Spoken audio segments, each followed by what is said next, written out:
Hey everyone, welcome to the Psyched to Practice podcast, your one stop for practical and useful clinical information, masterful insight from experts in the field, and a guide to daily living.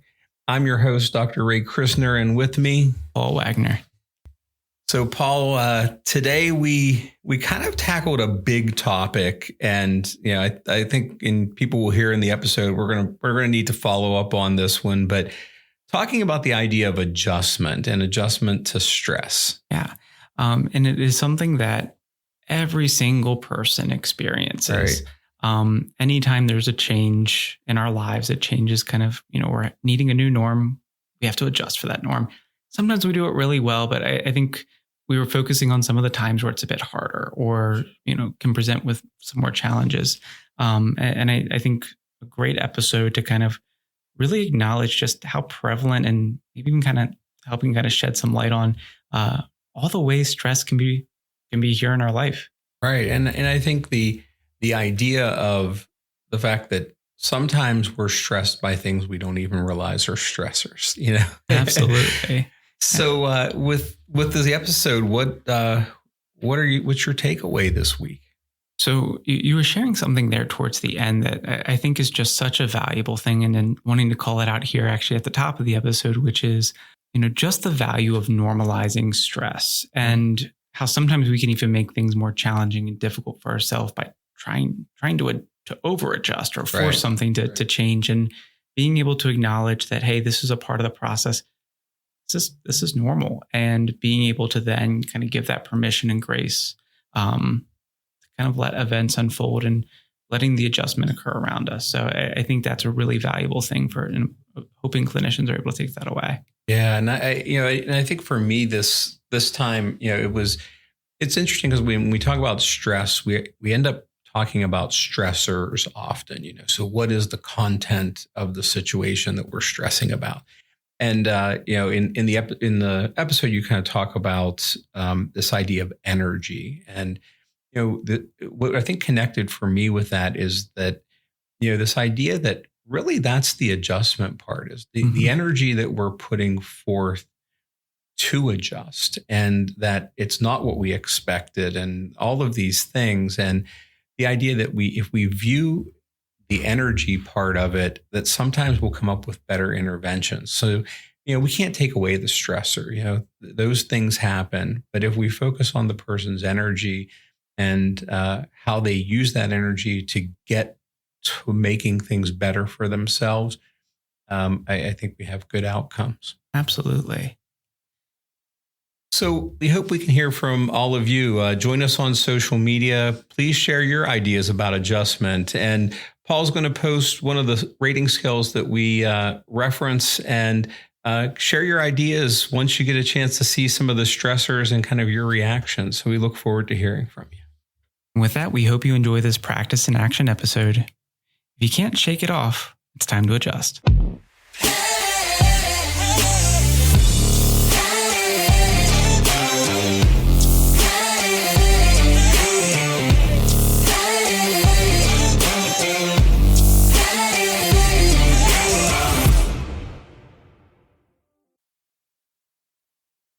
Okay. It'll pop up on the feed. They'll see it. Yeah, that's right. All right. So, we are recording now, so we should be good to go. This one, we do the hey everyone, that's later. So, yeah. Okay. So, Paul, today we're going to talk a little bit about the adjustments that we have in life. Yeah, no, a topic we've been kind of kicking around for a little while, but one that I think pops up pretty frequently in the therapy setting, but I don't know that it necessarily gets, I don't want to say a lot of attention, but I want to say the right attention in a way. I think a lot of times either we are kind of glossing over them, or we maybe get a little too stuck on them, but I think we want to try to kind of find the Goldilocks and try to figure out like what feels just right. Right. And so, today talking about, how different life events can create stress for us and what adjusting to that looks like. And even in sometimes how does that then constitute an adjustment disorder? And when does it not? So a couple different interesting topics here for today. Yeah, I think this is really, it is an interesting topic because I do think the idea of an adjustment disorder gets tossed around a lot. And, on one hand, there's just normal adjustment that, we don't have to pathologize it. I think probably all of us have, if we just take a moment, can probably think of 20 adjustments over the last year that we've had, whether it's, something simple like we change jobs or something of that nature, but also difficult things. People going through, stressors like divorces or kids growing up and transitioning out of the home, like all of these adjustments that happen, and we all react to them. And I think, trying to figure out when is that just typical life adjustment, and then when is that adjustment that may be more problematic? And I think that's maybe a good way to start. Yeah. And one thing that I think is interesting, and we will have a copy of it on our social media as well as some links to it. But Rahe, you kind of directed my attention to it's the Holmes Rahe Life Stress Inventory. And it has 43 different kind of life events on it, and it rates it from the most significant to the least significant life stressors. And kind of a fascinating thing about it is that, you would think it'd be a lot of negatives on here, and it is predominantly negative, but really not by much. A lot of it is neutral, and a lot of it is even positive life stress. And so, there's a lot of adjusting that we do to these. And certainly to echo that, we go through a lot of adjustments that we probably don't even recognize are adjustments. I think that's a good point. The idea that, do we even recognize that that's what is putting us on edge? It's times where, I think in passing, people are like, oh, that person's being moody today, or there's these kind of just responses that we have. But much of, I think, how we respond are to these various events, and I think we can't ignore the fact that positive events still are stressful. You mentioned the Holmes Rahe scale. It's funny. We talk about like these early influences.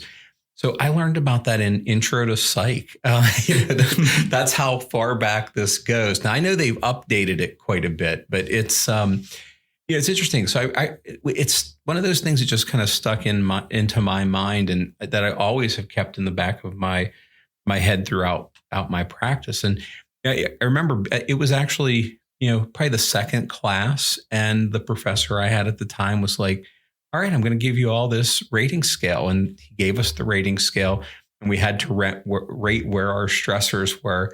I think all of us were blown away by two things. One, how stressed out we all were, and going like, wow, we're really stressed as college students.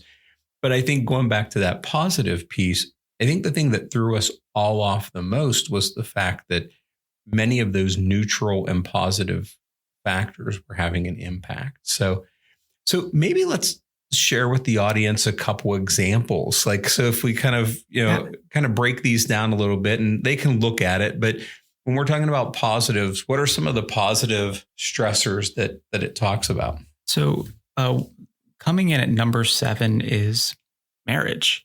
Yeah. And I mean, I can actually speak from this one relatively recently. Actually, we just celebrated our 3-month anniversary married here recently. Congrats. Thank you. And looking back, that was stressful, and it was a wonderful time, and it was beautiful. And truly, I don't know that I could have asked for, really anything better. And yet it still created a lot of stress. It still created a lot of pressure. And I'd be lying if I said it didn't feel like a relief. Right. Be back home, and kind of resettled in afterwards. And there's adjustments when it comes to marriage as well, and adjusting to the marriage life.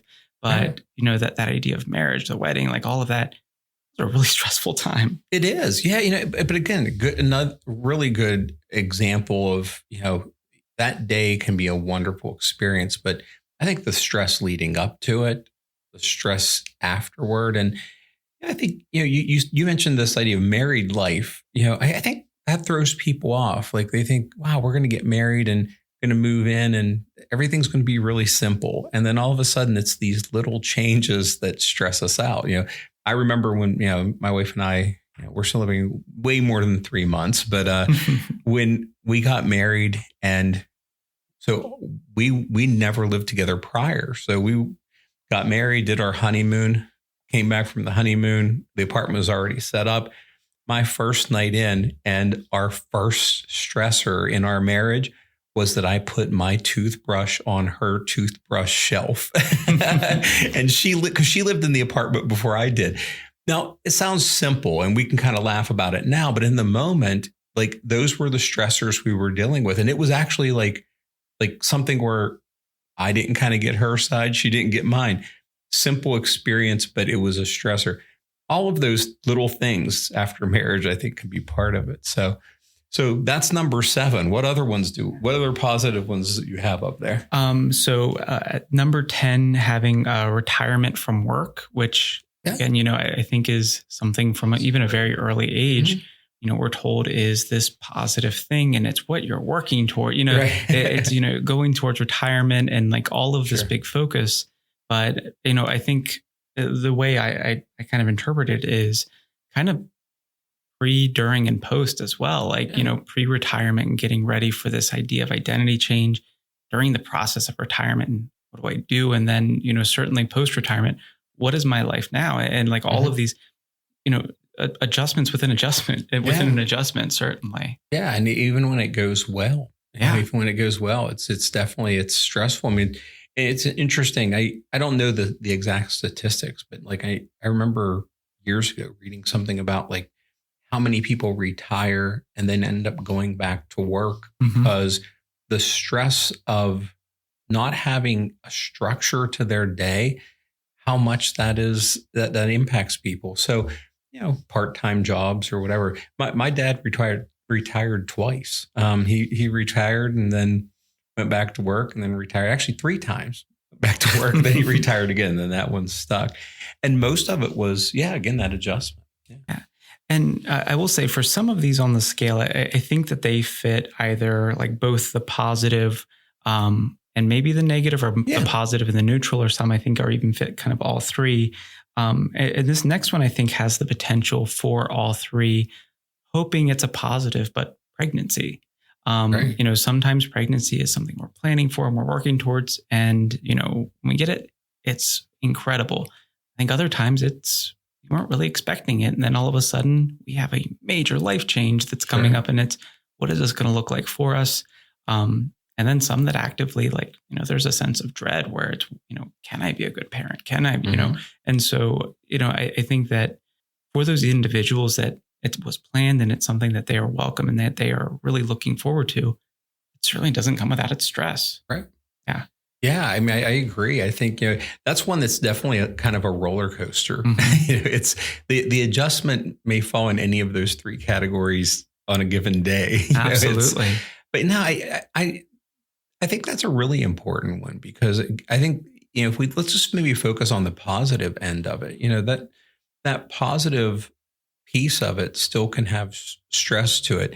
I have a friend of mine who just, found out she was pregnant a few months ago, and this was her first child. And the interesting part is the stress for her is the attention she's receiving from being pregnant. And, it's a good thing. Like, people are congratulating her and, they're asking her all these questions, but that positive attention actually is just making her completely uncomfortable. And she's, and we had a long conversation about just, how do I handle that? Like, you don't want to be rude and be like, okay, like enough, like no one can touch my belly, like all of these things. But it's, the positive attention from it, it's just been overwhelming for her. And so, again, a good thing. She's happy about it. She and her husband, they've been wanting this to happen for quite some time, but it wasn't something she expected. It was something where, to be honest, one of the things that she said that was interesting is that she's like, I thought I wanted the attention of it. Yeah. Like, I thought I wanted, like, wow, I'm having my first child. I want people to be excited about it. And now I just don't want anybody to notice that I'm pregnant. Leave me alone a little bit. Leave me alone a little bit. Yeah. And, to kind of run through and kind of getting into some that, again, toe the line between maybe some positive and negative aspects, but we have major changes in financial state, either a lot worse or a lot better off than usual. Major change in number of arguments with spouse, either a lot more or a lot less than usual. And then it kind of gives some different examples of what those arguments could be. Taking on a mortgage, which, if we're taking on a mortgage, usually it's for hopefully something that we're excited for, that we're looking forward toward, like a home, business, something along those lines. Yet certainly, and just the signatures and the initials and, all of the financial components and the decision making that goes into that. So, again, a lot of these are different things where we have this positive impact or they have this positive impact on our lives. And yet, it changes things. And I guess like that's one thing I'm kind of hoping to call out for today is like, when we're talking about, making these adjustments, it really is almost the idea of there's a new norm that's being established.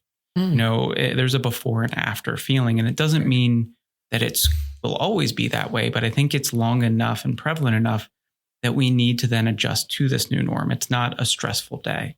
That's not an adjustment, but rather it's a change in lifestyle, a change in responsibilities. It's this idea of change and adjusting to change. And sometimes we can do it really well. Sometimes we have expectations and they meet the expectations and it's an easy adjustment. But other times we think we're going to love the attention of being pregnant and it's not really what we are expecting. And I think that's the key of why these can be positive, neutral, and negative is just that. It's really not the event. I mean, the event's just something that's happening in our life. It's the fact that we do have to adjust our lifestyle or change what how we typically approach things. And that's why even positive events cause stress. I think, I remember when we kind of went over this scale, one of the things that surprised people where everybody was like, oh, if I financially became successful, that wouldn't be stressful for me. But that's easy to say. Like we all think that, but just think about it. People that have won these big lotteries, and people. I've had patients I've seen who were professional athletes and went from being broke to having a ton of money, and it's an adjustment. They struggle. So, yeah, I think that's the root of it. It is when we're talking about adjustment stress, it's the fact that our life is different. Yeah. I think it's that simple. And this may be a product of the times right now, because I just recently watched the movie Oppenheimer, which was phenomenal, by the way, but a lot of physics talks, but it has me thinking about, one of those laws of motion where stays in motion and unless acted upon by an outside force. And, what is required is energy. Right. There has to be a collision, there has to be a push and a move. And when things are changing around us, we want to change with them. We don't want to continue on. I'm thinking of a winding road. I don't want to continue straight on. I need to exert some force and I need to move with it. My car's going to end up in a ditch. And so, we have to be aware and we have to be almost kind of fluid in these states. And I think when we struggle with adjustments, we're holding on to this rigidity, or we had this expectation of what was coming and it doesn't align well with kind of where we're at. And I think, whether it's just a life adjustment or we are talking about an adjustment disorder, I think that's kind of at the root of it, is that, we're having a hard time making this fluid adjustment.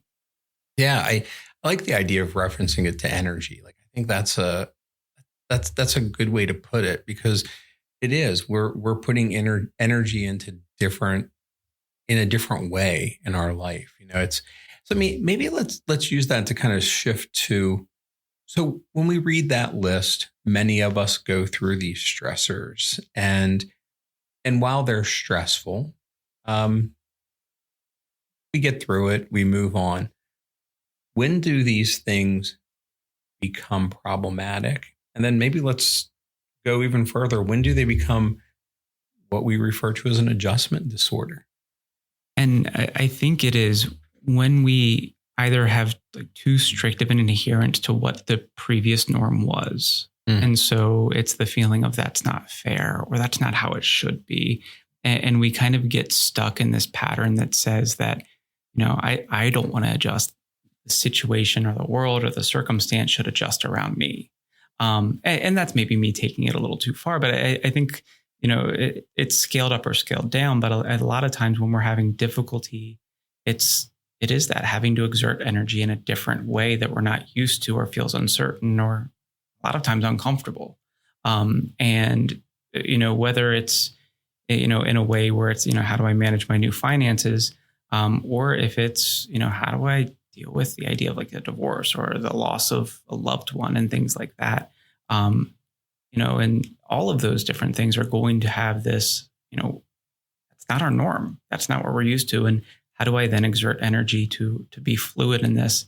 And I think a lot of ways, having an idea of where we're wanting to take it. And so like, I will kind of circle back around to that idea, but I think also a lot of times these adjustments have some form of endpoint. And I think that's another important feature of this. Might not be easy, and it might not be necessarily something we can control, but there is then being well adjusted to a new norm. And I think that's a distinction to be made. Yeah. And I like that idea. I think we have, when we look at it, I think when does it become just typical adjustment and we're going to work through it? And when it starts becoming problematic, goes back to that, how much of our energy are we having to put in to deal with the reaction and emotions around it? And I still don't know if that necessarily means it's an adjustment disorder yet. But I mean, I think, so I'm going to go back to my friend with the pregnancy. She's stressed. She's adjusting to this new norm that she has. And it sucks her energy out when everybody asks her all day long about things. But it's not yet a problem. Like it was enough that as a friend, she was like, oh man, this is really stressful for me. Like I can't believe I thought this was going to be easier. It's not a problem. It's just, it's her still kind of moving through it. Now, if we're 6 months down the road, and that's now creating anxiety that every time she sees a person walking up to her, she's getting stressed out in anticipation of what they're going to say to her. That's when I think that energy changes, right? And now we're anticipating the reaction, and so that's when it starts becoming problematic. And maybe we need to take further steps. And I know we're going to talk about some ideas of what do we do with adjustments, but. And then I think when that becomes more chronic and our reaction is more intense, do we get to those ideas of it being an adjustment disorder? So again, maybe this anticipation becomes problematic, but if the anticipation leads to her running and hiding in the bathroom every time she sees someone, or bringing her to feeling tearful as she sees somebody approaching, maybe we're moving toward that more disordered type of adjustment. And I like having, when I'm talking with clients, I like having this conversation where, we use the term stress and anxiety, both in a diagnostic term, but also as a symptom, I think a lot of times. And I really like the idea of normalizing stress. And so, what is stress? And I like to kind of talk with them about, it's like our body and our mind's way of telling us that we're needing to change. We're needing to change the current circumstances. So I have a test coming up. I feel stressed about it because I don't know what's on the test, or I don't feel confident in what's on the test. So what can I do? I can study. I can ask the teacher. I can do all these different things. And as I take those actions and those steps, hopefully my stress reduces. And then when I'm getting there to the test, I feel well prepared, and then I'm able to be successful. But when we talk about like this idea of maladaptive or dysfunctional stress, I feel stressed and I feel overwhelmed. And so maybe I'm avoiding, or maybe I'm getting so overwhelmed that I'm sitting there and I'm looking at it, but I can't concentrate. And I'm getting to the test and I didn't study because I was really overwhelmed, or I avoided it, and I do poorly, and then it snowballs from there. And I think, when we're talking about some of these adjustments, it is slightly different because a test isn't an adjustment. A test is a moment, that it doesn't create a new norm afterwards, unless maybe it's going from passing to failing. Right. Then there's maybe an adjustment to be made. But to be able to normalize this idea of stress and recognizing what positive stress is, my smoke detector is beeping in the middle of the night. Okay, well, that's annoying. That's creating stress for me in the middle of the night. I'm going to go change the battery, Right. Hopefully, Doesn't mean that there's a fire. Yes. No, that periodic beep that drives me insane. But that stress is working to then create change for myself. So that way I can get back to a new level of homeostasis. And so I think that idea of searching in the new norm is that, coming back to a sense of homeostasis or as close to it as we can. Yeah. And I think that as clinicians, when we see people for this, I think your comment's important to really not pathologize people's adjustment initially. Like I think it's easy when people come in to be like, oh, it's an adjustment disorder with anxiety. And maybe it's not. Maybe it is just simply, it's why we have Z codes in the DSM, that sometimes it's reactions not atypical. It's just that they're having a stronger reaction than maybe they would like at that moment. So I agree. I kind of do the same thing in normalized, because we don't want to eliminate stress. Like if we don't have stress in our life, that can really result in us really not having a lot of motivation. Stress can be a good thing, but it has to be balanced, or it has to at least be not at a point where it's dominating our life. Yeah. And actually, I think we're hoping to have a follow-up episode to this where we're kind of exploring it a bit more. But, I think it warrants then that conversation of really kind of diving into like, what is adjustment disorder? Yeah. What are the various presentations? We're talking a lot about anxious presentation, but depressive presentation and, conduct presentation and all of like the combined features there. And, when is it this versus when is, and you've made this statement previously about, if someone has a loved one who's died, grief doesn't have to be pathologized. It's grief. It's a normative reaction to the environment situation. Mm-hmm. It's not a bad thing. It's an uncomfortable thing. And it's an uncomfortable thing that we need to adjust to. Yeah. And I think when we go down that list that you were reading, and if people look at the rating scale that we're going to have posted, they'll see we all have normal reactions to those things, and it doesn't have to be pathologized. And yeah, I do hope we do maybe an episode about adjustment disorder, because I think, I think we misuse it a lot clinically. I think one, we overuse it just because we're not sure what other diagnosis it may be. And I think at other times we're pathologizing just normal stress. And that doesn't mean someone doesn't need treatment. I mean, I think that, I think it's wonderful that people that are in the early phases of having higher levels of stress, that they think about their emotional wellness and seek help from someone else and say, this is what I'm going through. Like, I just need to put it in perspective and, have some new strategies. That's a wonderful thing. It's unfortunate, I think, that we have to sometimes use a diagnosis for that, because I don't know if it's always really truly a mental health problem as much as, let's face it, life is stressful. Good stresses, bad stresses. And over the last few years, I think, we've said this many times, people have gone through a lot of new stresses they didn't expect. That rating scale hasn't even been updated fast enough to deal with, all the things that people have gone through over the years. So, I think I always try to frame it for people that it's great that they're trying to catch it and learn some of the management skills ahead of them. Well, and why don't we just maybe kind of like focus on wrapping things up, talking about maybe some of those management skills, and what are the different ways that we can help as clinicians guide our clients or, whomever it is that we're working with towards kind of being well adjusted. Mm-hmm. And it's interesting is that adjustment's one of those things we have very little research on.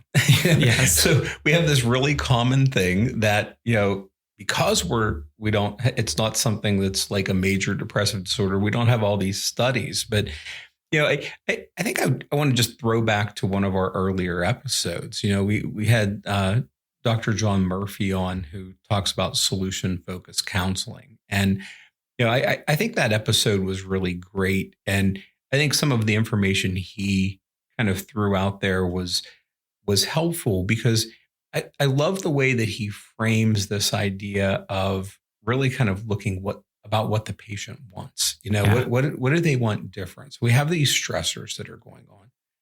What are we looking for? What are we trying to achieve? So Yeah. I think his work is wonderful for adjustment as well as with some other things, but that tends to be my go-to. Absolutely. And, one of the questions that, especially individuals undergoing like challenging life stressors is, what does better look like? If we can't change the situation, we can't change the circumstances, all that remains the same. Mhm. What does better look like and how do we get there? Great And, question. a lot of times we don't think of it in those terms, but, especially if I'm working with someone now who's going through the process of, closing a loved one's estate and dealing with, the challenges that are back taxes and things like that. And it's like, this is stressful. I hate this. This is so frustrating. And it creates then this turmoil in terms of the grief process. And yet, like, we continue to kind of come back to this. What does better look like? And it's, I want the estate closed and I want to be able to grieve my loved one. And I want to be able to look back on my loved one and not have anger or animosity and things like that. And it's like, okay, that's what well-adjusted then looks like. And when we get there, we'll reevaluate. Are we alleviating then that sense of distress? Are we then feeling like we're, it doesn't take it away, but does it feel like we can then persist and there isn't then this discourse, whether it's anxiety, depression, or conduct, or variety of them. Oh, and that what does better look like question I think is great, because whether it's positive or negative, it's really what we're trying to achieve. So I mean, if somebody gets a new job and they're making more money and their stress levels are high, there is a better that they're trying to achieve. And, maybe that's, I want this job, I want to be able to have this job more automatic than it is now. Like I feel like I'm working 10 times harder because of the new job. Or, even I mentioned about, working with some athletes that, went from being in poverty to having a lot of money, and not knowing what to do with it. And, same thing. The question was no different, so you're stressing about having money. It's a good thing, but what would it look like differently if you felt better about having money? And it was interesting, just simple things like problem solving through how to handle friends who now know that you have money and are asking for money. That's part of the thing that comes through it. So yeah, I think that simple question, it lets people really kind of look at what they want their adjustment to be, whether it's marriage or, something more significant, what's that next part? So from a treatment standpoint, whether it's a adjustment disorder or just an adjustment reaction that people are having, I agree. I start there all the time. For me, I think the other phase to it is, one, doing the solution focus piece and kind of working through that problem solving, but, also I think helping people with stress management. Because I think sometimes we forget those tools that we all have. And, what do you do at the end of the day when you're feeling stressed out to kind of reset? What's the reset button for you? And maybe it's simple as, teaching things like mindfulness, or maybe it's, doing some relaxation. But sometimes, I had a gentleman I was working with not too long ago who was like, I just want an hour in my garage by myself at the end of the day. Yeah. Great. Okay. If that's what your thing is to help reduce your stress. And it was his reset button and something we had to kind of put into play. And this was a gentleman adjusting to a good thing. He was adjusting to getting a promotion and, feeling that it was overwhelming, learning all these new things. And because of that, he took away those parts of his life that were generally his stress management. So we had to reintroduce those back to him. So I do stress management as an adjunct to the solution focused stuff. And I like the idea of just greater awareness, greater awareness of where am I at? Like, what are the changes I'm looking to make? And, if there's a timeline that can be established, or, a sense of progress that can be measured, being aware of it, because I think in part sometimes an adjustment feels so intense and so challenging because it almost feels like an unknown. When is this going to get better? How is this going to be different? It's like, okay, well, like, let's look at the when, and if we can actually have an answer, that's phenomenal. If we can't have an answer, okay, that's valuable information too.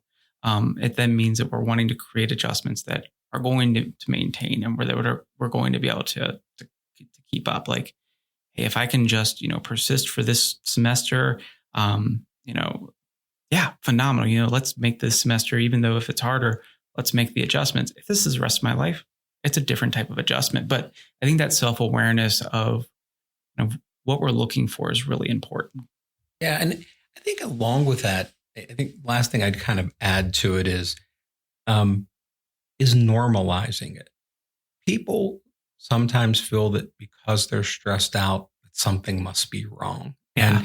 And listen, it's interesting. I think that the positives are even more difficult. I've had people who have gotten married and come in and go, this was supposed to be a good thing. Like, why am I so stressed out? Or they have a child and they're like, I've been wanting a child my whole life. And why am I feeling this way? And I think, it's one of those things maybe we don't talk about with each other as much. So, we don't feel like, people don't post all the time on their social media of the stress that they have in their life. They post all the good things, right? So we feel like, wow, they had a child and, they're loving it. They're posting all these good things. And I don't even want to take a picture because I'm so stressed out. The reality is a lot of people, I think, go through it. It's just not that we're aware of it. So normalizing for people and saying like, it's okay. Like it's all right that you're 3 months in and you're still stressed out about this. And yeah, it too shall pass. I remember seeing this, it's a bunch of actors and it's, I think Tom Cruise Tom Hanks maybe, and a whole bunch of people. And they were talking about kind of life lessons. And when I said this too shall pass, it got this memory. But they were talking about their lives as actors. And they're like, one of the things that we learn is that when you're an actor and you're not getting any roles and you're doing all these auditions, you have to keep in mind this too shall pass. And when you're at the top of your game and you're the top box office smash, you have to remember this too shall pass. And every part of life that we adjust to, whether it's good or bad, is the same way. And I think normalizing to tell people, just be patient. Like, I remember being a new parent. It's anxiety provoking. It's, but you get better at it, and at a new job, you're going to get better at it. So I think keeping that in mind. And I work with a few, and they're usually high school athletes, and especially baseball players who are in a slump. And I don't know anyone. Well, that's not about it. They're really hard on themselves, it's this pressure and this expectation, and in some ways, it fuels the dysfunction in that moment. And it's something where it's like, oh, I need to hit. I need to get a hit. I need to get hit. I struck out, and then it's and it just increases. And so, in some ways, they're creating their own pressure. And so that normalizing and that this too shall pass gives that permission of, hey, I can be in a low and I can be in a high. And, it all comes out in the wash at the end. Yeah. And it's, and sometimes we make it worse by trying to make it better. Yeah. And sometimes living in the present and where we're at and saying, okay, what I'm going through, a lot of people have, I do. I think that's sometimes just as therapeutic. I mean, I've had many one sessions where I talk to somebody and it's over some type of an adjustment and they're like, oh, I just feel so better that somebody said I'm going to be okay. Yeah. And they never have to come back. Like they just need that. And sometimes it doesn't work. Like sometimes it's more significant than that, but it's at least a starting point for people to recognize there's light at the end of the tunnel. Absolutely. All right. I think we did a pretty good job going through like these life events. And, I am interested in, certainly be on the lookout for an adjustment disorder episode, Would love to do that. Coming out in the near future. But with that, we hope you enjoyed this episode. Tune in next week. But until then, be well, stay psyched.